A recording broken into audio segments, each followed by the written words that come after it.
Olá, meus amigos do Facebook, do YouTube. Pediram para mim falar a respeito de um assunto aqui, um assunto muito difícil, tá? Primeiramente quero pedir aos irmãos, aos amigos do YouTube, do Facebook, do grupo, tá? Que se for opinarem divergindo com o que for passado aqui por mim, o façam com respeito. Será muito bem aceito, com todo o amor de minha parte e respeito também. Bom, a gente vai falar um pouquinho de alguns costumes, algumas coisas que provêm lá do Oriente Médio. Algumas notícias, de certa forma sensacionalistas, né, que correm, notícias de Facebook, tá? Onde afirmam que cientistas, pessoas renomadas, grandes intelectuais do meio científico e estudiosos afirmaram categoricamente que a Bíblia é um plágio dos contos e histórias da Suméria, tá? Como sabemos, a Suméria até então, até o momento, é reconhecido como o berço da humanidade, onde ali teve-se início a escrita, tá? Cuneiforme, né? por meio do meio cuneiforme. Ali deu-se início à agricultura, tá? Por meio de veículos com tração animal, tá? Ali foram feitos os primeiros canais de água para a agricultura. Ali é o berço da humanidade. Então encontraram ali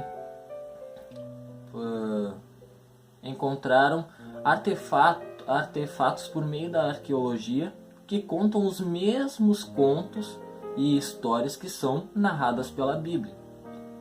Mas o que acontece? Não é de hoje que os críticos da Bíblia tentam atacá-la.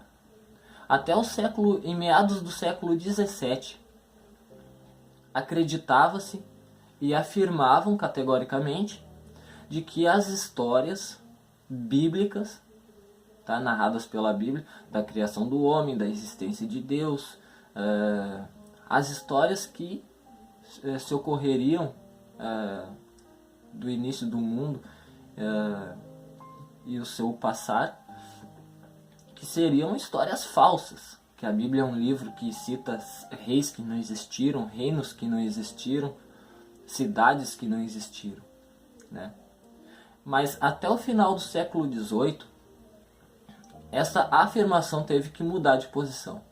Eles tiveram que trocar o argumento, porque por meio do avanço da tecnologia, por meio da arqueologia, foram se encontrando artefatos os quais comprovam a veracidade da Bíblia, tá?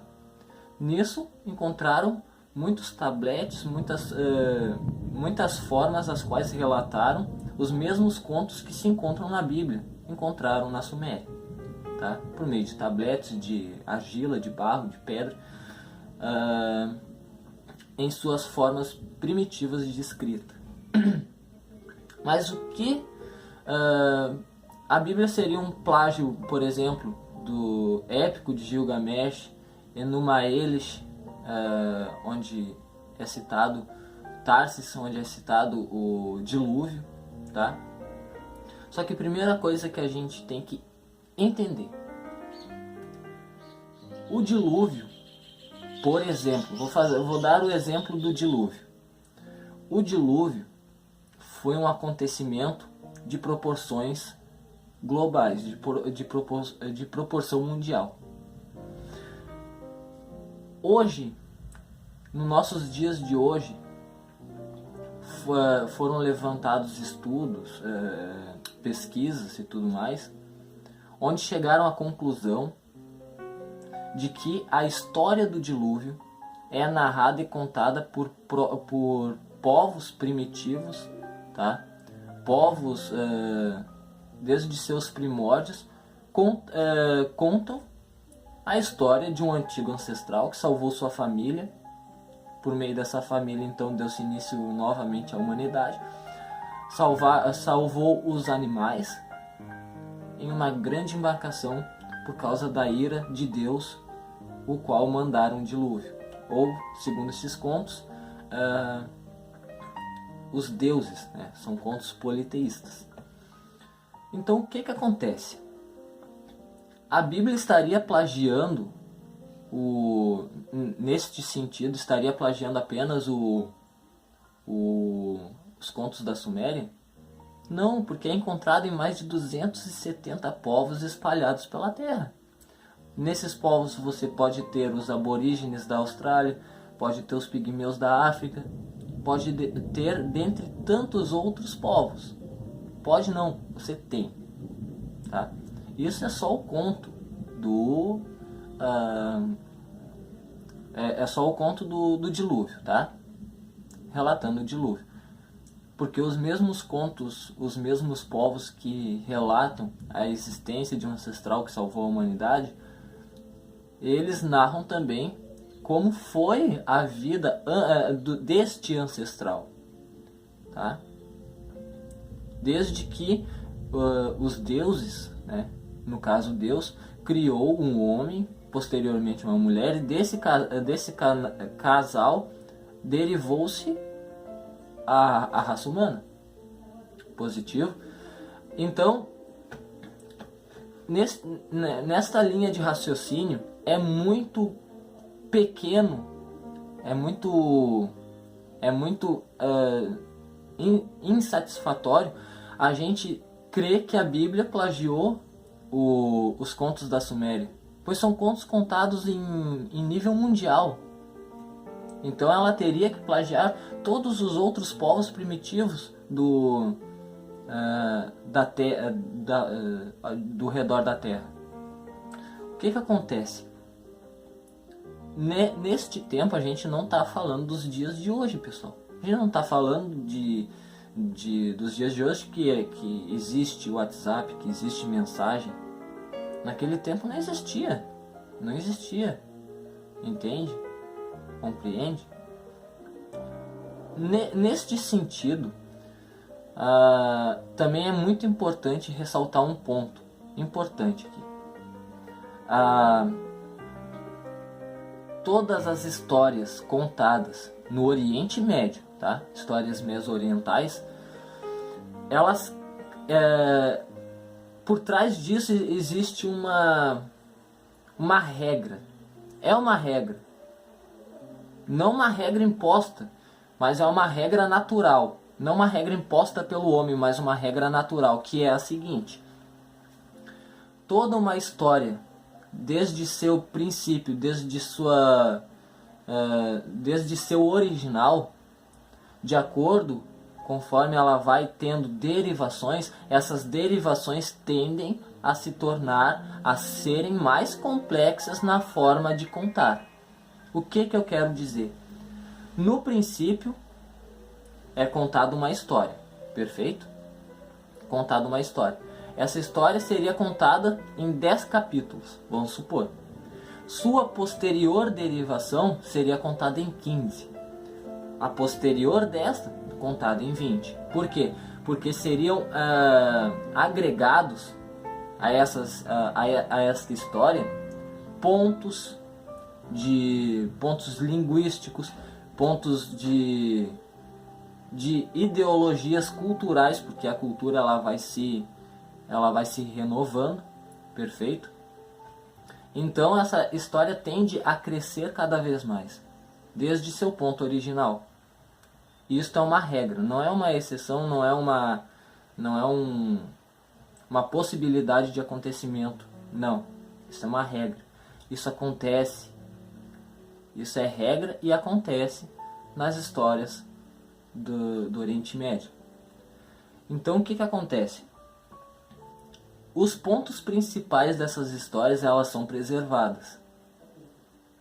O dilúvio é preservado, porém eles podem, por exemplo, aumentar o número de pessoas, ou aumentar o número de dias o qual o dilúvio permaneceu na Terra, os lugares, porém o acontecimento do dilúvio, esse ponto principal, ele é preservado.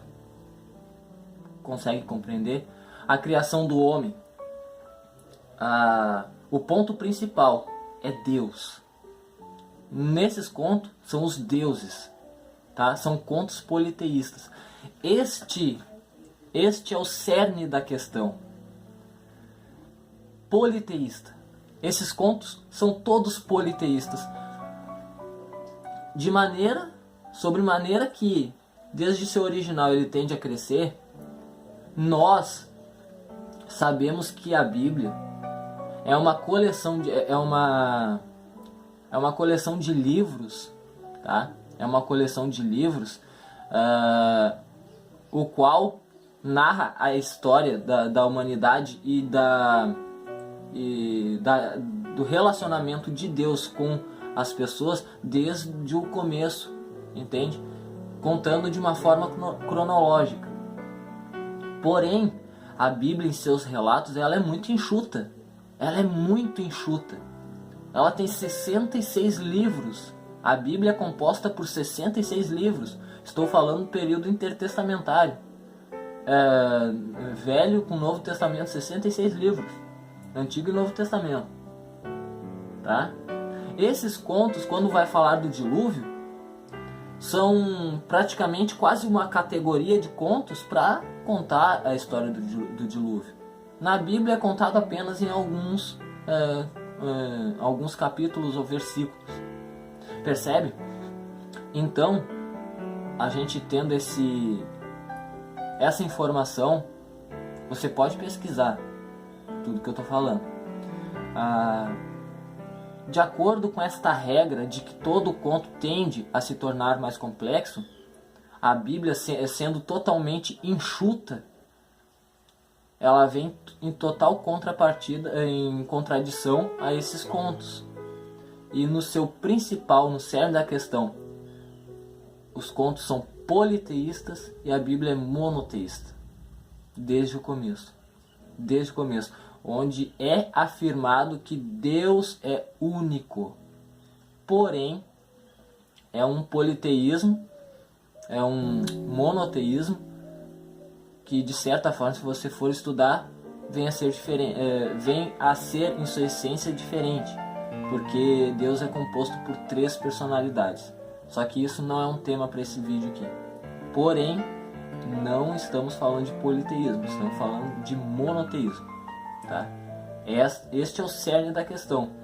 Então, como que a Bíblia poderia ser uma derivação desses contos, sendo que ela é monoteísta e esses contos são politeístas? Por exemplo, quero dar um exemplo aqui rapidamente para vocês. A história da escravização dos negros. Ela contada aqui no Brasil, e a qual é contada nos Estados Unidos. Estaria o Brasil plagiando os Estados Unidos no relato desse acontecimento, dessa história, desse acontecimento na história? Ou vice-versa, os Estados Unidos estaria plagiando o Brasil? O descobrimento da América, lá por Cristóvão Colombo, os Estados Unidos contando a mesma história a qual o Brasil conta. Estaria os Estados Unidos plagiando o Brasil? Percebe que não tem fundamento? Se a Bíblia fosse então plagiar as histórias da Suméria, como que do redor do mundo são contadas histórias de um casal que foi feito, tá? Em um desses lugares, o nome do homem desse primeiro casal é Adapa. Eles estão num jardim com o nome de Adamu. E posteriormente eles perdem a oportunidade de terem vida eterna, pois infligiram uma regra imposta pelos deuses, segundo esses contos politeístas. Percebe? Depois tem o relato do dilúvio, depois tem o relato da Torre de Babel, espalhados pelo mundo, pessoal. E a gente está falando de muitos povos. Muitos povos. Como eu pergunto, que estariam a Bíblia plagiando esses contos, sendo que eles estão espalhados pelo mundo? E uma pergunta, por que a Bíblia que ficou a mais famosa? Por quê? Porque se você não estudar a respeito do épico de Gilgamesh, do Enumael, Tarsis, se você não estudar profundamente, você não vai saber o que é isso. Você não precisa estudar para saber o que é a Bíblia. Entende? Todo mundo sabe quem é Deus. Entende? Porém, existem as suas exceções. Pessoal que querem empregar um politeísmo. Deus tá lá em cima, porém depois tem os santos, os anjos. Gente, por favor, né? Eu quero também aqui, agradecer pelo espaço que foi me dado aqui no grupo Adventista. Quero agradecer o meu grande amigo aqui, irmão Marcos, administrador do grupo, Diogo, administrador do grupo, meu grande amigo também, irmão em Cristo, assim como o Marcos. Quero agradecer vocês dois, vocês são meus grandes amigos. Quero agradecer pelas pessoas que assistem meus vídeos aqui, participam. Quero agradecer o pessoal do YouTube, o pessoal do Facebook. E é isso aí, pessoal. Se quiserem que eu faça uma parte 2 de um vídeo, pode comentar aqui embaixo. Comente sua opinião, porém com respeito, tá? Com respeito, com educação. Vamos transmitir, nós cristãos, vamos transmitir a educação a qual passamos a obter seguindo os passos de Cristo. Pois isso que nos torna cristãos, seguir os passos de Cristo. Então, que possamos fazer tudo para a honra e glória de Deus. Fiquem com Deus. Espero que tenham gostado do vídeo. É isso aí, pessoal.